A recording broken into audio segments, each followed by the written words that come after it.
산상수훈 강해. 복 있는 사람들. 캐트린 쿨만 지음. 김병수 번역. 제1장. 심령이 가난한 사람.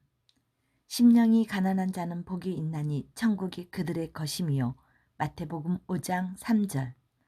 이 가르침을 시작하면서 예수님께서 산 기슭에 앉아 계시는 모습을 마음속으로 그려봅시다. 예수님은 따라온 제자들과 군중들에게 둘러싸여 있습니다.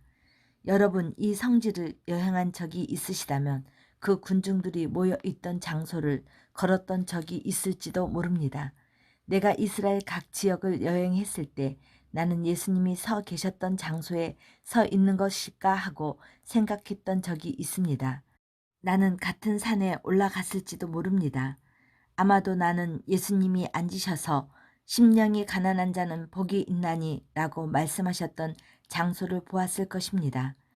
여러분은 예수님께 귀를 기울이고 있던 사람들을 정말 이해할 수 있었던 것일까 하고 생각해 본 적은 없습니까? 또 만일 여러분은 내가 그 장소에 있었다고 한다면 예수님이 하신 말씀의 진정한 깊은 의미를 이해할 수 있었을까 하고 의문스럽게 생각했던 적은 없습니까? 이 물질 세계 안에서 생각하고 생활하는 우리에게 가난하다는 말이 예수님의 입에서 나왔던 순간 그 군중들은 그 가난한 것이란 돈이 부족한 것으로 즉시 생각했을 것입니다. 그렇지만 돈을 가지고 있는 것만으로는 사람은 부유하게 될 수 없습니다. 사람의 부유는 언제나 물질적 이익 또는 축적으로 측정되는 것은 아닙니다. 부라는 말은 단순한 물질적 소요와는 전혀 다른 의미를 가지는 경우가 있습니다. 사람은 물질적인 부를 거의 가지지 않아도 하나님의 것들에서 부욕해 될 수 있으며 지성에서 부욕해 될 수도 있습니다. 또한 마음에서 부욕해 될 수 있으며 영 안에서 부욕해 될 수도 있는 것입니다. 예수님이 심령이 가난한 자는 복이 있나니 라고 말씀하셨을 때 그곳에 모여 있던 사람들 가운데는 금방 흥미를 잃어버린 사람들도 틀림없이 있었을 것입니다. 그렇지만 여러분은 이 가난하다는 말이 여기에서 어떤 의미를 가지고 있는지 알기 원합니까? 하나님의 것들에서 진실로 부욕해 되기 위해서는 사람은 가난해 하나님 앞에서 자기는 아무것도 아니라고 하는 깊은 의미에서 져야 합니다. 확실히 그것은 매우 어려운 장애물이며 어느 누구에게도 가장 어려운 것 중 하나입니다. 우리는 자신의 능력만으로 충분하다고 생각하는 세대에 살아가고 있습니다. 그것은 주 예수 그리스도의 가르침에 완전히 반대되는 것입니다. 예수님께서 이 설교 가운데에서 말씀하신 것 자체가 당시 사람들의 신학에 반대되는 것이며 현대의 신학에도 반대되는 것이었습니다. 그것은 당시 사람들의 생각에도 오늘날 사람들의 생각에도 반대되는 가르침입니다. 인간이 만든 교리, 인간이 만든 신학, 인간이 만든 삶의 규범은 어떤 의미에서 자기의 능력만으로 충분하다고 하는 신조입니다. 그러므로 사람이 전능하신 하나님의 임재 앞으로 나아와서 자신은 완전히 아무것도 아님을 진정으로 느끼고 주님께서 내밀어 주시는 손길 앞에 자신을 양도해 드리기는 매우 어려운 것입니다.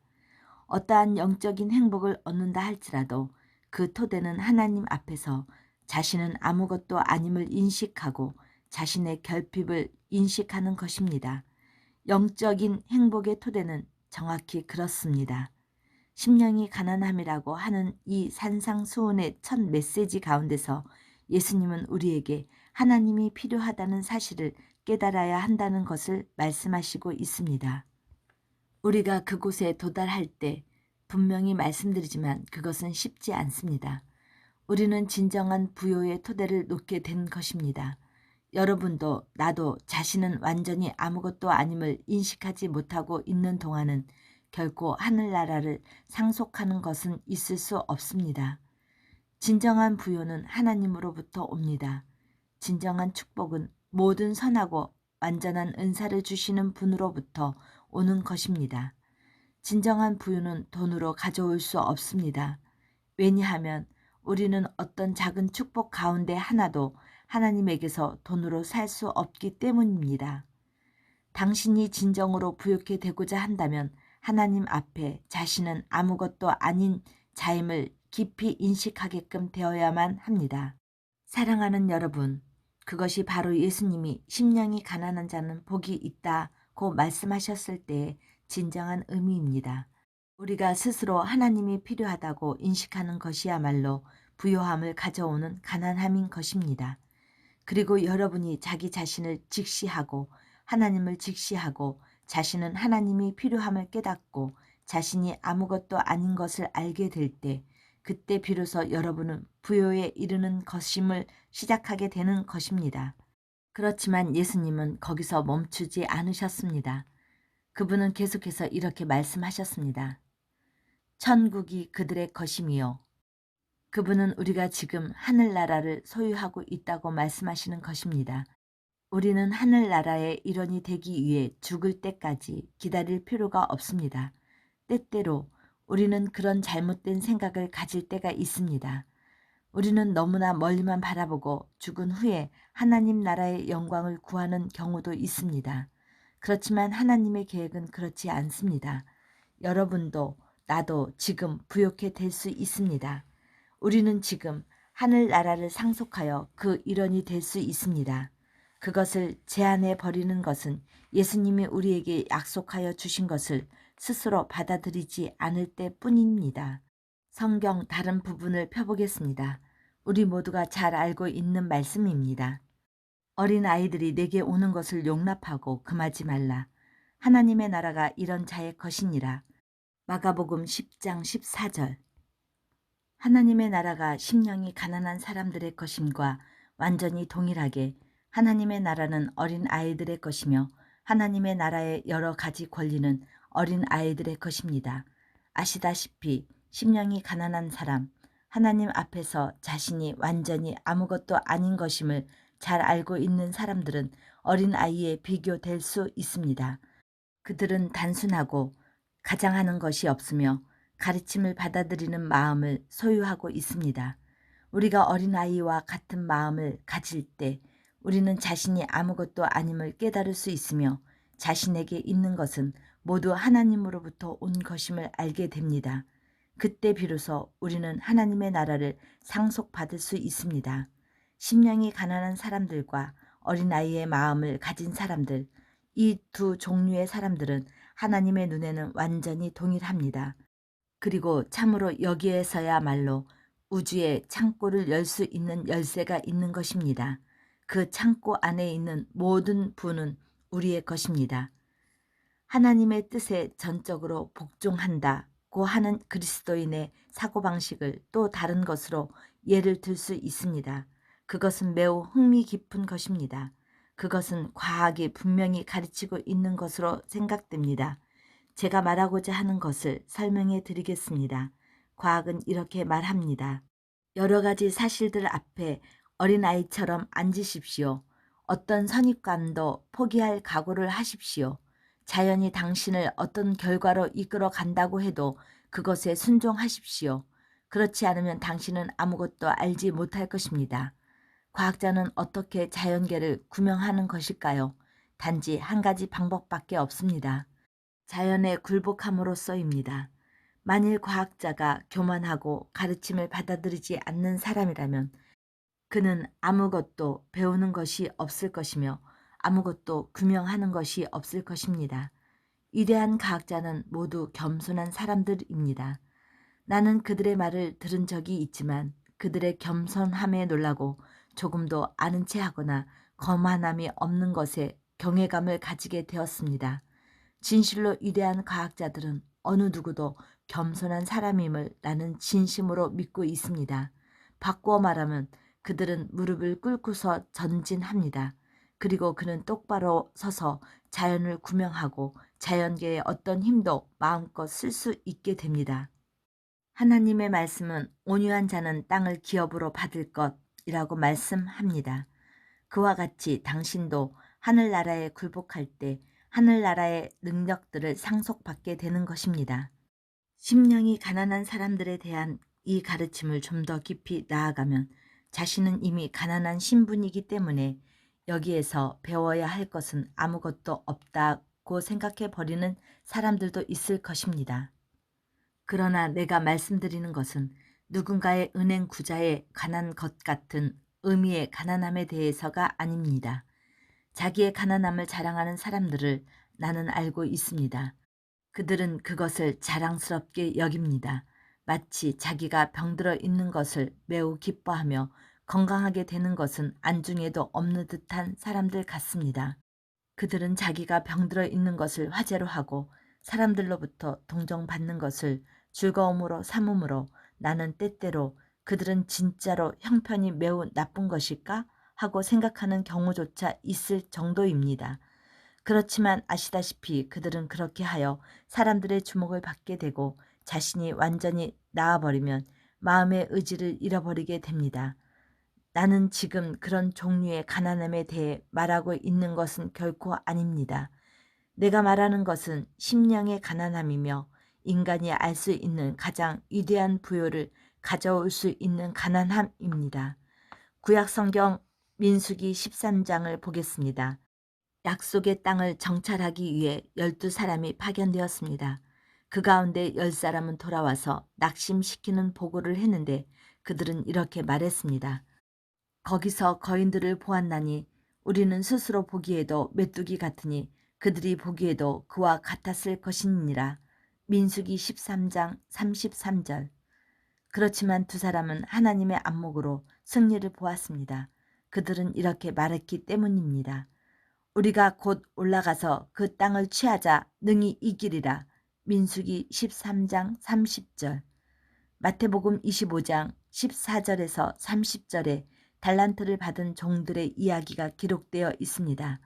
한 달란트를 받은 사람은 가난한 사람이었습니다. 그 이유를 아시겠습니까? 그는 자기가 받은 달란트를 땅속에 묻었기 때문입니다.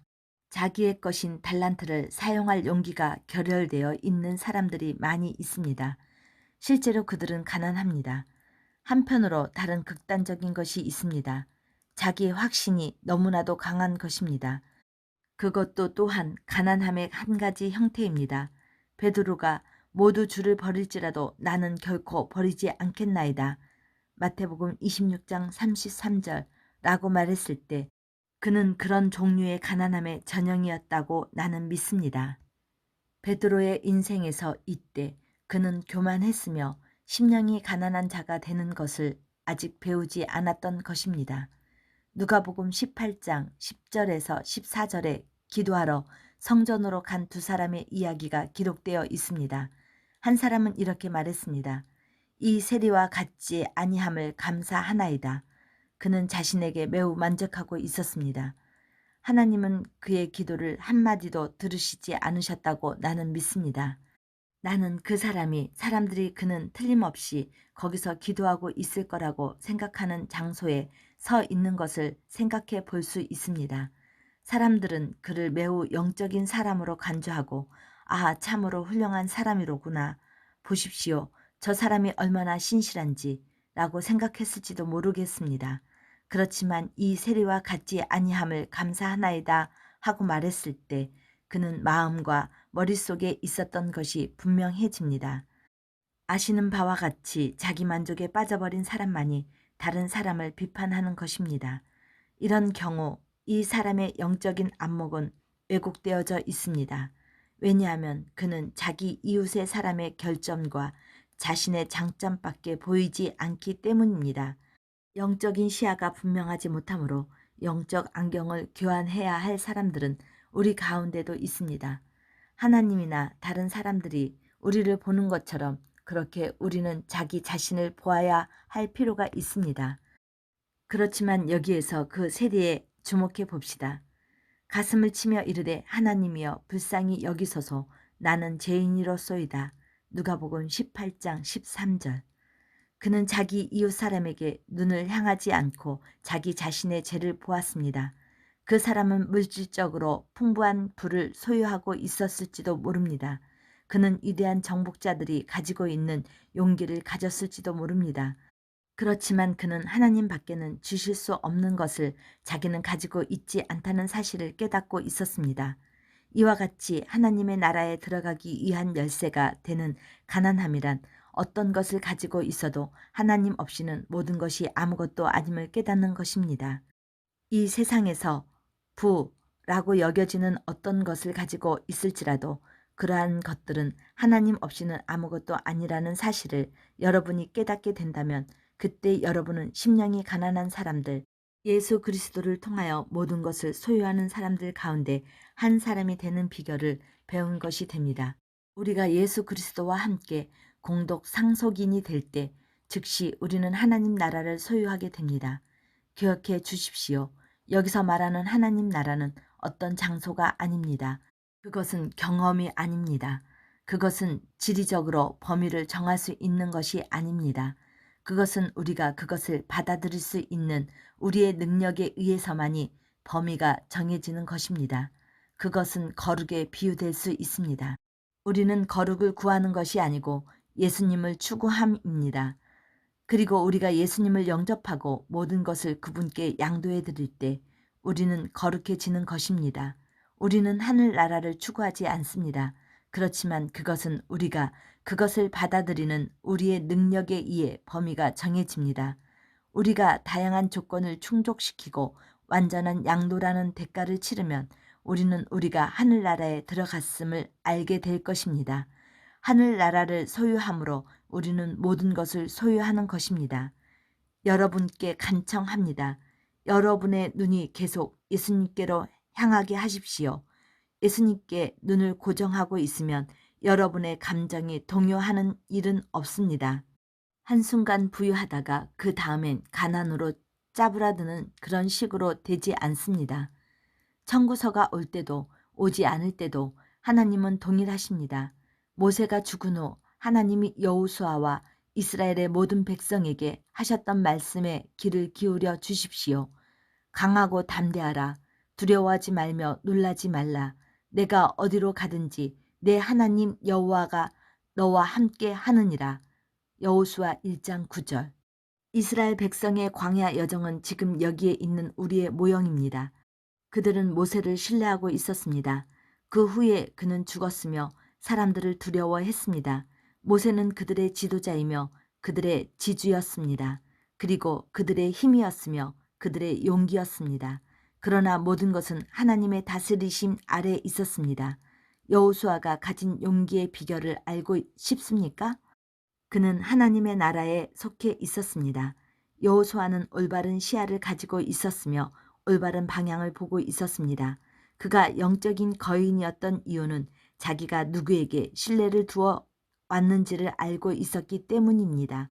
이렇게 하여 그는 마음을 강하게 하고 담대하라고 하는 하나님의 말씀에 주의할 수 있었습니다. 그는 어느 때는 풍부하고 다음 순간엔 가난으로 침체해 버린 사람이 아니었습니다. 그는 어떤 환경에서도 부유했습니다. 만일 여호수아 자신이 용기를 가지고 있지 않았다면, 바꿔 말해 그의 안에 영적으로 강하지 않았다면 이스라엘 백성들의 마음에 신뢰와 확신을 스며들게 할 수 없었을 것입니다. 여호수아는 오늘날 하늘나라에 속한 것이 어떤 의미인지를 나타내는 완벽한 예입니다.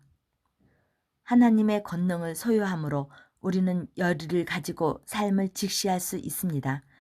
그것은 우리에게 내적인 깊은 평안을 주십니다. 왜냐하면 우리는 내일 일을 두려워하지 않기 때문입니다.